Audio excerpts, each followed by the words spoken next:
Hello students, welcome to Edumantra. আমি তোমাদের চিন্ময় sir. তো অলরেডি আমি তোমাদেরকে বলেছিলাম যে লোকসভা ইলেকশন যেটা হয়ে গেল, 18th লোকসভা ইলেকশন, এই রিলেটেড কারেন্ট যা ঘটতে থাকবে আমি তোমাদের সঙ্গে আলোচনা করব। এতে একটা তো অ্যাজ এ ইন্ডিয়ান হিসাবে তোমাদের জেনে রাখা উচিত যে আমাদের পার্লামেন্টারি ফর্ম অফ গভর্নমেন্ট যে আমরা বলি, তো সেখানে কি কি প্রোটোকল মানা হয়, কিভাবে কি হয়, সরকার যে গঠন করব বলি কিভাবেই বা সরকার গঠন হয়, অ্যাজ এ হোল আমাদের জেনে রাখা উচিত। আর দ্বিতীয় কথা, যেহেতু আমরা অল কম্পিটিটিভ এক্সামের জন্য আমরা প্রিপারেশন নিই, বিভিন্ন পরীক্ষায় এখান থেকে কিন্তু পরীক্ষায় প্রচুর কোশ্চেন আসে, যেগুলো আমাদেরকে ইন্ডিয়ান পলিটিতে সে লক্ষ্মীকান্ত হোক অন্য কোনো বই থেকে আমাদেরকে পড়তে হয়। তো আমাদের কাছে যেহেতু অলরেডি একটা অপরচুনিটি আছে, কারেন্ট ট্রেন্ডিং চলছে, আমাদের নিউ লোকসভা আমাদের ফর্ম হচ্ছে, তোমরা জানো। তো সেই রিলেটেড যে প্রোটোকলগুলো যেগুলো যা যা ঘটছে বা ঘটে চলবে, আমরা যদি একটু ডিটেলসে স্টাডি করে নিতে পারি এই কারেন্ট অবস্থায়, তাহলে কি হবে না আমরা মনে রাখতে পারবো বিষয়গুলো সম্পর্কে, যখন পরীক্ষায় কোশ্চেন আসবে সেটা আমরা নামাতে পারবো। ঠিক আছে, তো চলো আজকের আমরা কি কি জিনিস আমরা দেখবো একটুখানি দেখে নিই। একটা তো দেখবো আমরা যে হাং পার্লামেন্ট কাকে বলে, পরীক্ষায় নানান সময় আমরা দেখতে পাই হোয়াট ইজ হাং পার্লামেন্ট। তো হাং পার্লামেন্ট কাকে বলে আমরা জানবো। মাল্টি পার্টি সিস্টেম বা অফ গভর্নমেন্ট বা কোয়েলিশন গভর্নমেন্ট কাকে বলে। আমরা রিসেন্টলি এই যে টার্মগুলো আমি তোমাদেরকে বলছি, এগুলো রিসেন্টলি কিন্তু মানে বিভিন্ন জায়গায় পেপার পত্রিকাতে এই কথাগুলো বারবার করে কি হয় উচ্চারণ হচ্ছে, বারবার করে কিন্তু এগুলো বলা হচ্ছে। তো পরীক্ষায় এগুলো জিজ্ঞাসাও করা হয়। আবারও বলছি, সমস্ত কিছু পরীক্ষার পার্সপেক্টিভে না দেখে অ্যাজ এ ইন্ডিয়ান হিসাবে, যেহেতু আমরা এমন একটা দেশে বসবাস করি যেখানে ডেমোক্রেসি আছে, যেখানে পার্লামেন্টারি ফর্ম অফ গভর্নমেন্ট আছে, তো সেখানে এই জাতীয় টার্মিনোলজিগুলো তোমার জেনে রাখা দরকার, জেনে রাখা উচিত। নেক্সট কথা, রিসেন্টলি তোমরা দেখতে পাবে ভারতীয় রাজনীতিতে চন্দ্রবাবু নাইডু এবং নীতিশ কুমার এখন একদম হট টপিক। নীতিশ কুমার এবং চন্দ্রবাবু নাইডু দুজন মোটামুটি সেন্টার অফ অ্যাট্রাকশনে আছে। কেন আছে, এর কারণটাই বা কি, ঠিক আছে, সেটা আমরা করবো। এবং সবার শেষে আমরা করবো নো কনফিডেন্স মোশন, কারণ আমরা নানান সময় পেপার পত্রিকায় দেখতে পাচ্ছি যে এখন এনডিএ জোট সরকার গঠন করলেও পরবর্তীকালে কি হবে, সরকার পড়ে যাবে বা সরকারকে ফেলে দেওয়া হবে, হ্যাঁ, বা নো কনফিডেন্স মোশন পাস হবে। তো এই সমস্ত প্রোটোকলগুলো আমরা আজকের যে ভিডিওতে আমরা এই সমস্ত কিছু আমরা আলোচনা করব। ঠিক আছে, যাওয়ার আগে আমাদের বেসিক কিছু জিনিস আমরা জেনে নিই একটুখানি। ঠিক আছে, উইথ ভালোবেসে একটুখানি দেখে নিই। তো কি বলছে দেখো, টোটাল আমাদের parliamentary seat, Lok Sabha total seat সংখ্যা কত? টোটাল সিট সংখ্যা হচ্ছে 545। ঠিক আছে, কত বললাম আমি? 545। ভালো করে মন দিয়ে শুনে নাও, আমি একটা একটা করে বলে দেবো। যার মধ্যে আমরা দেখতে পাবো 543 জন ইলেক্টেড। ঠিক আছে, কোথা থেকে? এই রাজ্যগুলো থেকে, রাজ্য এবং ইউনিয়ন টেরিটরি থেকে 543 জন ইলেক্টেড। আর দুজন, এটা ছিল আজ আর নেই, এবং দুজনকে নমিনেট করতে পারতো অ্যাংলো ইন্ডিয়ান কমিউনিটি থেকে। কে? প্রেসিডেন্ট। কে করতে পারতো? পারতো, আজ আর নেই। ঠিক আছে, 104th কনস্টিটিউশন অ্যামেন্ডমেন্ট অ্যাক্ট। ঠিক আছে, পারতো, আজ আর নেই। তো রাইট নাও যদি দেখি what is the current strength, মানে কতগুলো সিটে অ্যাকচুয়ালি নির্বাচন হলো, সেটা হচ্ছে 543টা সিটে নির্বাচন হয়েছে। ঠিক আছে, কত কি বললাম আমি? 543টা সিটে নির্বাচন হয়েছে, বাস। এবারে সরকার গঠন করতে গেলে যেটা লাগে তাকে বলা হয় কি? Simple majority. কি লাগে সিম্পল মেজরিটি। যার মানে হচ্ছে এটাই যে 543কে যদি আমি 2 দিয়ে ভাগ করি, তার সঙ্গে +1, মানে 543কে 2 দিয়ে ভাগ করে তার থেকে বেশি যেটা হবে, ঠিক আছে, কোনো একটা পলিটিক্যাল পার্টি তাকে যদি রুল করতে হয়, তাহলে তাকে সেই সিট সংখ্যা পেতে হবে। ঠিক আছে, তাহলে চলো আগে ভাগ করি। 543কে যদি আমি 2 দিয়ে ভাগ করি, তাহলে আসে 271.5। ঠিক আছে, এবারে বললাম কি এর থেকে বেশি কিছু পেতে হবে সিট সংখ্যা। ওকে, তাহলে এবার +1 বলি আমরা, বেসিক্যালি 271.5 +1, তাই দাঁড়ায় কত? 272.5। রাউন্ড ফিগারে সেটা হয়ে যায় কত? 272। কত? 272। এইটাকে বলা হয় কি? Magic figure. আমরা নানান সময় কাউন্টিং এ দেখেছি বা বিভিন্ন সময় যখন কথাবার্তা হয় আমরা দেখেছি ম্যাজিক ফিগার কি বিজেপি পেয়েছে, ম্যাজিক ফিগার কে পেল। ঠিক আছে, তো ম্যাজিক ফিগার মানে কি?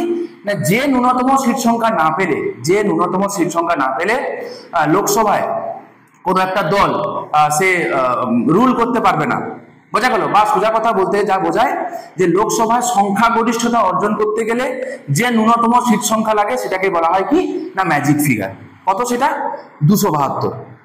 তাহলে আমাদের দেশে কি আছে না, আমাদের এই ডেমোক্রেসিতে যেখানে মাল্টি পার্টি সিস্টেম আছে, মাল্টি পার্টি সিস্টেম মানে কি না, আমাদের দেশে একাধিক পলিটিক্যাল পার্টি তারা কি করে না, ভোটের সময় মানে ইলেকশনে তারা দাঁড়ায় এবং তারা রিপ্রেজেন্ট করে কাকে, কমন পিপুলকে, সাধারণ মানুষকে তারা রিপ্রেজেন্ট করে।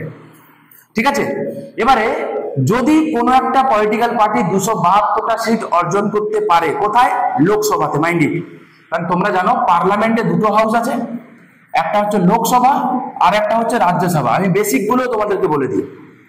যদি কোনো পলিটিক্যাল পার্টি দেশকে শাসন করতে চায় তাহলে তাকে জিততে হয় কোথায় জানো, তাহলে তাকে জিততে হয় লোকসভাতে।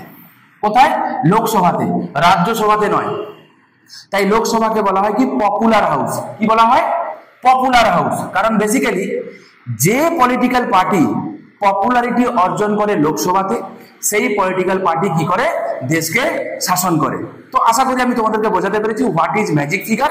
ঠিক আছে, এবং পলিটিক্যাল পার্টিকে রুল করতে গেলে কত সিট পেতে হবে, কতগুলো সিট পেতে হবে বললাম, 272টা সিট পেতে হবে। আচ্ছা, এবারে আসো, এইবারে যে নির্বাচন হয়েছে, তাতে আমরা দেখবো কি যে মূলত দুখানা গোষ্ঠী ছিল। একটা গোষ্ঠীকে বলা হয়েছে কি এনডিএ, ন্যাশনাল ডেমোক্রেটিক অ্যালায়েন্স, আর একটা হচ্ছে ইন্ডিয়া গোষ্ঠী। ঠিক আছে, এনডিএ যেটা, তারা মোট পেয়েছে কত, 293টা সিট। ইন্ডিয়া জোট পেয়েছে কত, 235টা সিট। মাইন্ড ইট, এই যে জোটের কথা আমি বললাম না, এটা জোট রাজনীতি বা কোয়ালিশন গভর্নমেন্ট। আমি আসছি জিনিসটা কি, আমি একটা একটা করে বলছি। এককভাবে কোন সিঙ্গল পলিটিক্যাল পার্টি কিন্তু 272টা সিট এইবারের ইলেকশনে পায়নি, যেটা লাস্ট 2019 সালের ইলেকশনে বিজেপি পেয়েছিল, একক সংখ্যাগরিষ্ঠতা পেয়েছিল। একক সংখ্যাগরিষ্ঠতা মানে কি, কোনো একটা সিঙ্গল পলিটিক্যাল পার্টি 272 বা তার বেশি সিট পেয়েছে, তাহলে তাকে বলা হয় কি একক সংখ্যাগরিষ্ঠতা। যদি না পেয়ে থাকে তাহলে একক সংখ্যাগরিষ্ঠতা পায়নি। কিন্তু বিজেপি এবং তার সঙ্গে জুড়ে আছে যেই পলিটিক্যাল পার্টিগুলো, তারা সবাই মিলে শুধু বিজেপি নয়, 293টা সিট তারা কিন্তু ম্যানেজ করতে পেরেছে। 293টা সিট ম্যানেজ করতে পেরেছে, যেটা 272-এর থেকে কি বেশি। তাই দেখা যাচ্ছে কি যে রিসেন্টলি আমরা দেখলাম কি যে এনডিএ জোট, আমাদের যে নরেন্দ্র মোদী, শ্রীযুক্ত নরেন্দ্র মোদী, তিনি তৃতীয়বার তিনি প্রধানমন্ত্রী হিসেবে তিনি কি হয়েছেন, নির্বাচিত হয়েছেন। ঠিক এনডিএ জোট থেকে। বিরোধীরা কি বলছে যে ঠিক আছে প্রধানমন্ত্রী হও, বানিয়েছো ভালো কথা, কিন্তু এই সরকার বেশি দিন টিকবে না। কেন টিকবে না, চলো সেটা আমরা একটা একটা করে আলোচনা করব। প্রথমে আসো, what is hung parliament. What is hung parliament, এর প্রশ্নের উত্তরটা এখানেই লুকিয়ে আছে।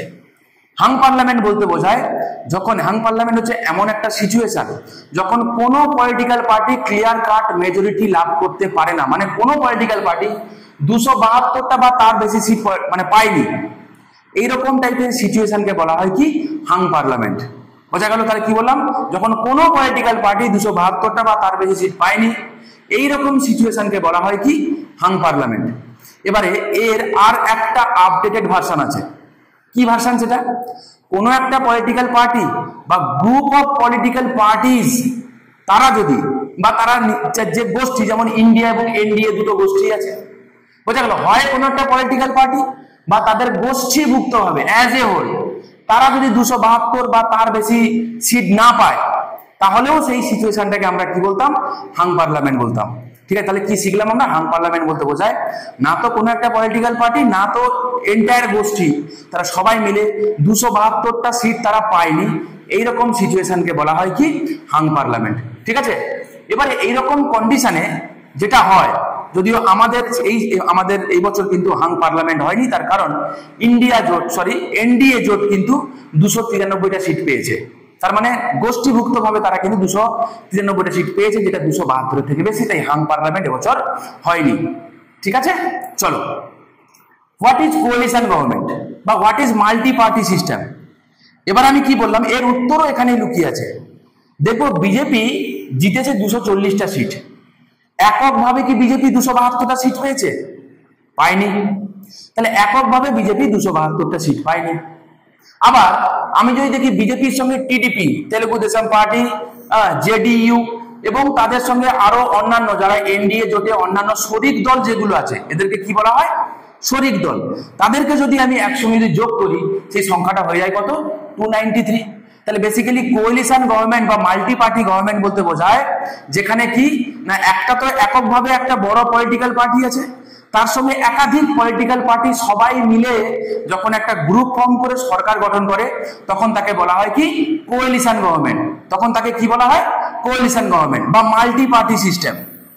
ঠিক আছে, কোয়ালিশন গভর্নমেন্ট মনে থাকবে কি বললাম আমি কোয়ালিশন গভর্নমেন্ট, যে আমি একা তো জিততে পারিনি, আমি একা পেয়েছি 240টা সিট, ভালো কথা, আমি একা পেয়েছি 240টা সিট, কে বলবে বিজেপি বলবে, কিন্তু টিডিপির আছে 16টা সিট, জেডিইউর আছে 12টা সিট, হ্যাঁ এসএইচএস এর আছে 7খানা সিট, এরকম আরো একাধিক তাদের যে গোষ্ঠীভুক্ত যে দলগুলো আছে শরিক দলগুলো আছে সবাই মিলে কিন্তু হয়েছে কত 293টা সিট হয়েছে।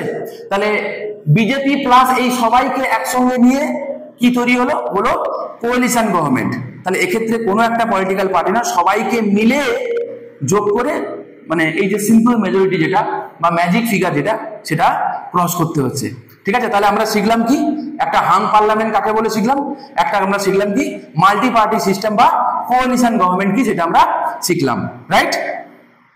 নেক্সট আসো, ভারতীয় রাজনীতিতে চন্দ্রবাবু নাইডু ও নীতিশ কুমার নামটা এখন শিরোনামে আছে।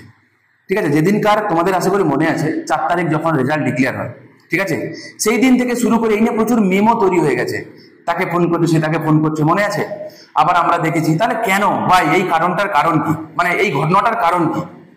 আচ্ছা দেখো, তেলেগু দেশম পার্টি যার সিম্বল হচ্ছে সাইকেল দেখতে পাচ্ছ, এই বছর নির্বাচনে টোটাল সিট পেয়েছে 16খানা সিট। ঠিক আছে, আর জনতা দল ইউনাইটেড জেডিইউ এটা কার নীতিশ কুমারের, ঠিক আছে, তো বিহারের টোটাল সিট পেয়েছে কতগুলো না 12খানা সিট। ঠিক আছে, এবারে আমরা দেখতে পাবো, আমরা যদি ফার্স্ট স্লাইডে যাই দেখতে পাবো যে এই শরিক দল যে কটা আছে মানে এনডিএ আন্ডারে গোষ্ঠীভুক্ত যে কটা দল আছে বিজেপি কে বাদ দিলে সব থেকে বেশি সিট যে দুটো দল পেয়েছে সেটা হচ্ছে এই দুটো দল, একটা হচ্ছে টিডিপি এবং জেডিইউ। ঠিক আছে, টিডিপি 16টা সিট এবং জেডিইউ কটা দেখো 12খানা সিট। আমি তোমাদের কি বলেছিলাম ম্যাজিক ফিগার কত না, ম্যাজিক ফিগার হচ্ছে 272। এবার একটা কথা বলো, যদি যদি যদি চন্দ্রবাবু নাইডু, ঠিক আছে, সে যদি 12খানা 16খানা সিট যদি না দিত, যদি চন্দ্রবাবু নাইডু বলে দিত যে আমি এনডিএ জোটে থাকবো না, আমি এনডিএ জোটে থাকবো না, যদি নীতিশ কুমার বলে দিত আমি এনডিএ জোটে থাকবো না, তাহলে কি হতো না, তাহলে সরকার গঠনটা তার পক্ষে কিন্তু অনেক বিপজ্জনক হয়ে যেত। কার পক্ষে? বিজেপির পক্ষে সরকার গঠন করা কিন্তু অনেক বিপজ্জনক হয়ে যেত। দেখো এনডিএ পেয়েছে, এনডিএ আমি মানে এনডিএ দিক থেকে যদি আমি দেখি বিজেপি পেয়েছে 240টা সিট, ঠিক, তারপরে তোমার হচ্ছে জেডিইউ পেয়েছে 12খানা সিট এবং টিডিএস পেয়েছে 16খানা সিট, 268খানা সিট। যদি যোগ করি আমি মানে বিজেপি প্লাস এই দুটো দলকে যদি আমি যোগ করি তাহলে তাদের সিট সংখ্যা হয় কত 268টা সিট। দেখো হুইচ ইজ একদম ক্লোজ টু 272, তাই না। এর সঙ্গে আরো অন্যান্য পলিটিক্যাল পার্টিগুলো আছে তোমরা দেখতে পাচ্ছ, এই যে 5 যদি এলজেপি যদি যোগ দিয়ে দেয় এর সাথে তাহলেই সরকার গঠন হয়ে যাবে, কোনো ব্যাপার না, ঠিক কি না। তাহলে আমরা বুঝতে পারছি কি বললাম আমি, কি বললাম, তাহলে এনডিএ জোটের সঙ্গে আমরা দেখতে পাবো যে এই দুখানা দেখবো কি দল মানে অ্যাপার্ট ফ্রম বিজেপি এই দুটো দল কি পেয়েছে সব থেকে বেশি সিট পেয়েছে। ঠিক আছে, এবং এই দুজন যদি এনডিএ জোটকে যদি সমর্থন না করতো তাহলে কিন্তু বিজেপির পক্ষে সরকার গঠন করাটা কিন্তু মুশকিল হয়ে যেত। ঠিক আছে, ডিফিকাল্ট মানে ইম্পসিবল বলবো না, মুশকিল বলবো। কেন ইম্পসিবল বলবো না আমি আসছি। এবারে রইল বাকি যে কেন তর যায়, দেখো অন দা আদার হ্যান্ড চলে যাবো। ইন্ডিয়া জোট পেয়েছে 235টা সিট। ঠিক আছে, যদি ইন্ডিয়া জোটে যদি তেলেগু দেশম পার্টি, ঠিক আছে, এবং যদি নীতিশ কুমার টিডিএস চন্দ্রবাবু নাইডু এবং নীতিশ কুমার যদি যোগ দিয়ে দিত কোথায় না, যদি ইন্ডিয়া জোটে যোগ দিয়ে দিত তাহলে সেক্ষেত্রে ইন্ডিয়া জোটে টোটাল সিট সংখ্যা হতো কত 263টা সিট বাস। আর 9খানা এমপি যদি কোনোভাবে ম্যানেজ করতে পারতো, ঠিক আছে, তাহলে কিন্তু কি হতো না এই ইন্ডিয়া জোট কিন্তু কি গঠন করতে পারতো, সরকার গঠন করতে পারতো। ঠিক আছে, সেক্ষেত্রে ইন্ডিয়া জোট মেজরিটি পেত এবং সেক্ষেত্রে তারা কিন্তু সরকার গঠন করতে পারতো। তো বুঝতে পারছো তো বেসিক্যালি এই যে এনডিএ জোট যে সরকার গঠন করেছে বা এনডিএ জোটকে টিকিয়ে রাখতে গেলে 5 বছর টার্ম যদি কমপ্লিট করতে হয় তাহলে কিন্তু চন্দ্রবাবু নাইডু এবং নীতিশ কুমারের কিন্তু ভূমিকা যদি সমর্থন যদি কন্টিনিউ থাকে তাহলে কিন্তু ঠিকঠাক থাকবে। আদারওয়াইজ কিন্তু এনডিএ জোটের ক্ষেত্রে 5 বছর সরকার টিকিয়ে রাখাটা ইজ ভেরি ডিফিকাল্ট। কেন ভেরি ডিফিকাল্ট? চলো এই কনসেপ্ট আমরা বুঝবো এখানে নো কনফিডেন্স মোশনে। ঠিক আছে। What is no confidence motion? Basically আগে জানি কনফিডেন্স কাকে বলে। কনফিডেন্স বলতে বোঝায় যে হ্যাঁ আমার সংখ্যাগরিষ্ঠতা আছে। কোথায় আছে? লোকসভাতে। মাইন্ডেড বাবা, একটা কথা সবসময় মাথায় রাখবে, যদি কোনো পলিটিক্যাল পার্টি পুরো এন্টায়ার ইন্ডিয়াকে রুল করতে চায়, ঠিক আছে, তাহলে লোকসভাতে তার কি থাকা লাগবে না, লোকসভাতে তার মেজরিটি লাগবে। লোকসভাতে, রাজ্যসভাতে মেজরিটি থাকলে হবে না, লোকসভাতেই থাকতে হবে। দ্যাট ইজ ওয়াই লোকসভাকে বলা হয় হাউস অফ পিপল, কারণ সেখানে পিপলস রিপ্রেজেন্টেটিভ। তুমি আমি সরাসরি ভোট দিয়ে কিন্তু এমপি নির্বাচন করেছি লোকসভা। রাজ্যসভাতে কিন্তু আমরা কেউ ভোট দিই না, আমরা তো পারি না। আমাদের নির্বাচিত কোনো প্রতিনিধি ভোট দিয়ে রাজ্যসভার এমপি ঠিক করে, ঠিক কিনা? তাহলে লোকসভাতে যদি সংখ্যাগরিষ্ঠতা রাখতে হয় তাহলে বুঝতে পারছো চন্দ্রবাবু নাইডু এবং নীতিশ কুমারের কিন্তু এনডিএ জোটে থাকাটা কিন্তু খুবই ইম্পর্টেন্ট বিজেপির পার্সপেক্টিভ থেকে দেখতে গেলে। ঠিক আছে, চলো আমরা একটু অপোজিশন চোখ দিয়ে একটুখানি দেখি উল্টো দিকে কি হতে পারে। যদি এরকম কখনো হয়, বিরোধীরা বললো, বিরোধীর সঙ্গে কথা হলো বাই কোয়ালিশন গভর্নমেন্টে, এখানে কি হয় না, সমস্ত পলিটিক্যাল পার্টিকে নিয়ে, হ্যাঁ হাতের 5টা আঙুল তো সমান হয় না, আমরা বলি কিনা, তাহলে সবাই ইকুয়াল না, কিন্তু সবাইকে নিয়ে ম্যানেজ করে চলাটা একটা কিন্তু আর্ট। ঠিক আছে, কোনো কারণে এনডিএ জোটে যদি চন্দ্রবাবু নাইডু, নীতিশ কুমার এবং অন্যান্য শরিক দল যারা আছে তাদের সঙ্গে যদি কোনো কারণে কোনো গন্ডগোল হয়, হতে পারে কোনো কারণে যদি মতের অনৈক্য হয়, কোনো বিল নিয়ে যদি কোনো রকম কোনো মতের অনৈক্য হয়, তাহলে কি হতে পারে, তাহলে সেক্ষেত্রে নীতিশ কুমার কিংবা চন্দ্রবাবু নাইডু বা অন্যান্য শরিক দল যারা আছে তারা যদি কখনো বলে যে আমরা এই সরকারে থাকতে চাই না, আই রিপিট, আমরা এই সরকারে থাকতে চাই না, তাহলে যাদের সমর্থন নিয়ে, তোমাদের মনে আছে যেদিনকার প্রধানমন্ত্রী হিসাবে তার নাম প্রপোজ করা হয়েছিল, নরেন্দ্র মোদীর নাম প্রপোজ করা হয়েছিল, সেই দিন কিন্তু নীতিশ কুমার বলেছিল যে আমরা কিন্তু নরেন্দ্র মোদীর পাশে আছি। আই হোপ তোমাদের মনে আছে। এটাকে বলা হয় আস্থা প্রস্তাব। কি বলা হয় এটাকে? আস্থা প্রস্তাব। এর উল্টোটা যদি কখনো বলে দেয় যে আমরা তোমার পাশে নেই, সেটা হয়ে যাবে কি? অনাস্থা প্রস্তাব। কি হয়ে যাবে? অনাস্থা প্রস্তাব। তাহলে সেক্ষেত্রে হতে পারে কি, যদি এরকম হয় যে বিরোধীরা তখন কি করবে না, লোকসভাতে তখন এই প্রস্তাবটা তুলবে, তার কিছু প্রোটোকল আছে, আমি সাংবিধানিক দিকটা আলোচনা করে দিচ্ছি। ঠিক আছে, তখন তুলবে এবং সেটা যদি সিম্পল মেজরিটিতে প্রুভ হয়ে যায়, মানে অনাস্থা প্রস্তাব যখন আছে তখন ভোটাভুটি হলে যদি দেখা যায় যে সেখানে ভোটাভুটির মাধ্যমে 272 বা তার বেশি লোক, ঠিক আছে, ইন্ডিয়া জোটের পক্ষে ভোট দিচ্ছে, সরকার বা এনডিএ জোটের বিপক্ষে ভোট দিয়েছে, তাহলে কি হয়ে যাবে না, সরকার পড়ে যাবে। বোঝা গেল? তখন এনডিএ সরকার ভেঙে যাবে। যদি উল্টো দিকে মানে বিরোধীরা, ইন্ডিয়া তখন কি করবে, তখন তারা আবার নতুন করে তখন আবার মন্ত্রিসভা গঠন করবে। ঠিক আছে, এই যে ভেঙে যাওয়াটা, হ্যাঁ, তো এই ভেঙে যেতে গেলে একটা মোশন তুলতে হয়, যেটাকেই বলা হয় অনাস্থা বা হচ্ছে নো কনফিডেন্স মোশন। যেটাকে বলা হয় কি, অনাস্থা বা নো কনফিডেন্স মোশন। তো মোটামুটি ভাবে আমি তোমাদেরকে থিওরি জিনিসটা কি আমি বুঝিয়ে দিলাম। চলো সাংবিধানিক দিক কি আছে আমরা একটুখানি দেখে নিই। ভারতের সংবিধানে আর্টিকেল 74 এবং আর্টিকেল 75, কি বললাম, আর্টিকেল 74 এবং আর্টিকেল 75, আর একটা আর্টিকেল আছে আর্টিকেল 78। এই তিনখানা আর্টিকেল যেটা মিনিস্টারদের সঙ্গে রিলেটেড। ঠিক আছে, এই ইনফরমেশন গুলো যদি তোমাদের সত্যি ভালো লেগে থাকে, যদি উপকারে লাগছে বলে যদি মনে করো, তোমরা চাইলে চ্যানেলটাকে তোমরা লাইক করতে পারো, বন্ধুদের সঙ্গে তোমরা চাইলে শেয়ার করতে পারো। আমরা রেগুলার কিন্তু কোয়ালিটি ভিডিও তোমাদেরকে প্রোভাইড করার চেষ্টা করি অন্তত। ঠিক আছে, আচ্ছা তো কি বললাম, তো চলো ফিরে আসো আবার। তো আর্টিকেল 74 কি বলে? আর্টিকেল 74 এটা বলে, there shall be a council of minister headed by prime minister, aid and advice to the president of India. আমি বাংলায় করে যদি মানে বাংলা করলে এর মানে এটা দাঁড়ায় যে এখানে একটা কাউন্সিল অফ মিনিস্টার থাকবে, ঠিক আছে, যাকে হেড করবে কে? Prime minister. এবং এদের কাজ হবে কি? এইড করা এবং অ্যাডভাইস করা, কাকে? প্রেসিডেন্ট। এবার এটা আর্টিকেল 74 বলেছে। বেসিক্যালি আর্টিকেল 75 কি আছে? আর্টিকেল 75 6খানা ক্লজ আছে, 1 2 3 4 5 6। আমি আজকে করাবো না, নেক্সট ভিডিওতে আমি সেই ক্লজগুলো আলোচনা করবো, কারণ ওই রিলেটেড টপিক আছে, আমি আসছি, পিকচার আমি বাকি হয় মেরে দোস্ত। ঠিক আছে, তো আর্টিকেল 75 6খানা ক্লজ আছে, যেখানে দেখবো যে প্রাইম মিনিস্টারকে কিভাবে অ্যাপয়েন্ট করা হবে সেটা আছে। ঠিক আছে, কাউন্সিল অফ মিনিস্টারকে কিভাবে অ্যাপয়েন্ট করা হবে সেটা কথা লেখা আছে, ওথ কে পড়াবে সেই কথা লেখা আছে। বোঝা গেল?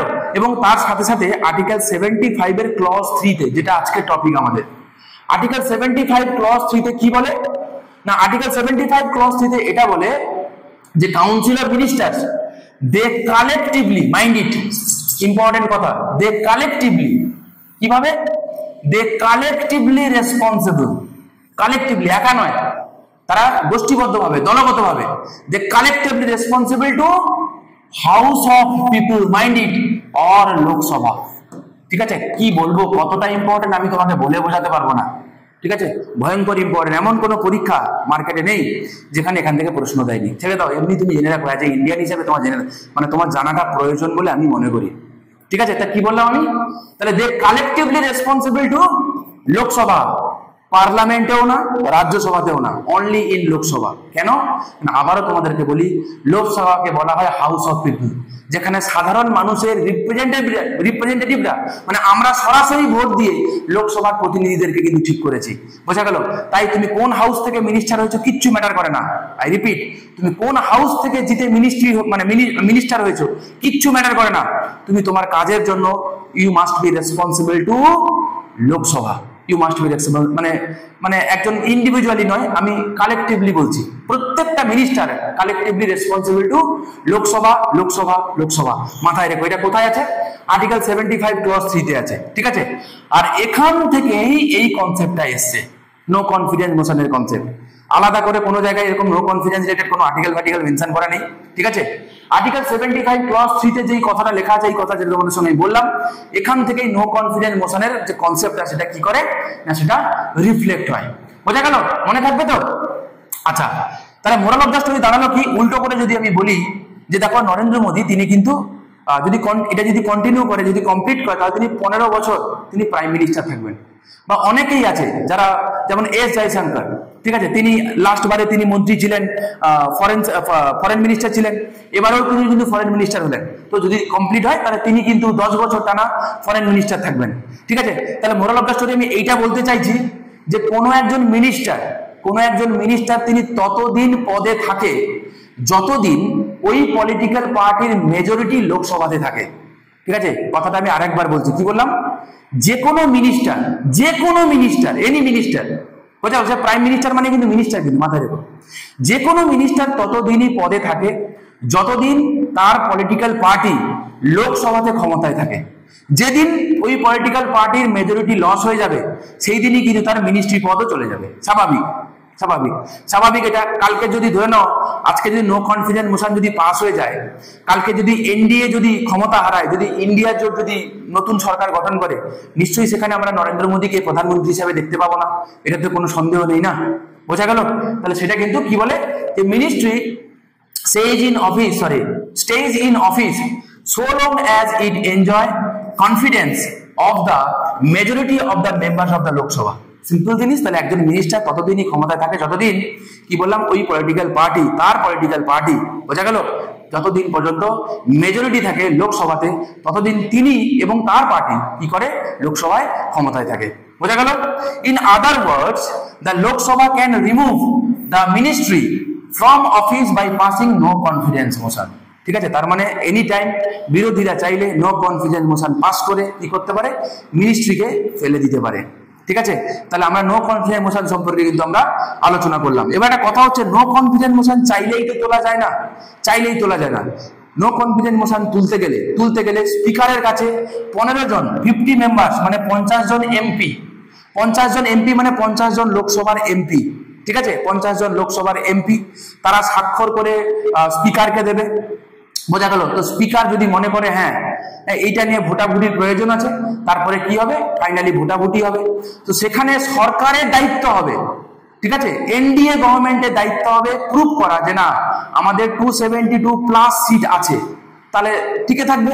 যদি প্রুভ করতে না পারে তাহলে কি হয়ে যাবে, সরকার পড়ে যাবে। এবং এটাকেই বলা হচ্ছে কি নো কনফিডেন্স মোশন বা হচ্ছে অনাস্থা প্রস্তাব। আই হোপ তোমাদেরকে আমি বোঝাতে পেরেছি। ইম্পর্টেন্ট জিনিস যেগুলো রিসেন্ট ট্রেন্ডিং এ চলছে আমি তোমাদের সঙ্গে আলোচনা করে নিচ্ছি। ঠিক আছে, নেক্সট দিন আমরা কি পড়বো আমরা একটুখানি বলে নিই, এবং একটাও ভিডিও কিন্তু মিস করো না, তোমাদের জন্যই কিন্তু এগুলো বানানো। একটা হচ্ছে মন্ত্রী হতে গেলে কি কোয়ালিফিকেশন লাগে, আমরা যে শুনলাম আমরা, ঠিক আছে, পশ্চিমবঙ্গ থেকে 2 জন অর্ধমন্ত্রী হয়েছে তোমরা জানো। তো যে মন্ত্রী হতে গেলে কি কোয়ালিফিকেশন লাগে একটু জেনে রাখা যাক, তাই না? যদি কখনো মনে হয় যে আমি মন্ত্রী হতে চাই, তুমি কি চাইলে মন্ত্রী হতে পারবে? নিশ্চয়ই পারবে। কেন পারবে, কেন পারবে না, কি ব্যাপার, সমস্ত কিছু আমরা আলোচনা করবো নেক্সট ভিডিওতে। ভারতে সর্বাধিক কতজন মন্ত্রী হতে পারে? হ্যাঁ, আমরা দেখেছি রিসেন্টলি যে চন্দ্রবাবু নাইডু আজকেরই পেপারে দিয়েছে, হ্যাঁ, যে চন্দ্রবাবু নাইডু বলেছে যে স্পিকারটা তো আমার চাই, না হলে বিষয়টা মানে পুনরায় চিন্তা ভাবনা করব। তাহলে এক্ষেত্রে এনডিএ কিন্তু কিভাবে প্রেসারে থাকবে, স্বাভাবিক জিনিস, তাই না, যে তাদের শরিক দলকে কিন্তু খুশি রাখতে হবে, নাহলে যে কোনো সময় ছেড়ে চলে গেলে কিন্তু এনডিএ কিন্তু বিপদে পড়বে। ঠিক আছে, তো সেটাই বলছে যে ভারতের সর্বাধিক কতজন মন্ত্রী হতে পারে, যাকে তাকে কি মন্ত্রিত্ব দিয়ে দেওয়া যায়? মানে বলা ভালো যে আজকে যদি মনে করে যে 100 জন আমরা মন্ত্রী বানাবো, 100 জন, তাহলে কি চাইলে কি সেটা করা যায় না, তার কি কোনো বিধিনিষেধ আছে, সেটা আমরা জানবো। আর আমরা জানবো, তোমরা রিসেন্টলি দেখেছো যে নির্মলা সীতারামন, তিনি অলরেডি নিউজে ছিল, লোকসভা ভোট যখন অ্যানাউন্স করা হয়, তিনি পরিষ্কার বলে দিয়েছিলেন যে আমি এবছর ভোটে দাঁড়াতে পারবো না। মনে আছে কিনা জানি না, মনে করিয়ে দিলাম, আমার কাছে এত টাকা পয়সা নেই ভোটে ক্যাম্পেইন করার মতো। আই হোপ তোমাদের মনেই আছে। ঠিক আছে, তার সত্ত্বেও আমরা দেখলাম নতুন যখন মিনিস্ট্রি ফর্ম হলো, সেখানে আমরা নির্মলা সীতারামনজিকে আমরা কি দেখলাম, অ্যাজ ফাইন্যান্স মিনিস্টার হিসেবে আমরা পুনরায় দেখলাম। তাহলে একজন ব্যক্তি যে কোনো হাউসের মেম্বার নয়, যিনি এমপি নয়, তিনি কি মন্ত্রী হতে পারেন? ঠিক আছে, সাংবিধানিক প্রভিশন কি বলে সেগুলো আমরা জানবো। তার সাথে আমরা জানবো কি লোকসভার সদস্যদের শপথ বাক্য কে পাঠ করায়, ঠিক আছে, অ্যাজ এ হোল মিনিস্টারদেরকেও বা শপথ বাক্য কে পাঠ করায় সেটাও আমরা জানবো।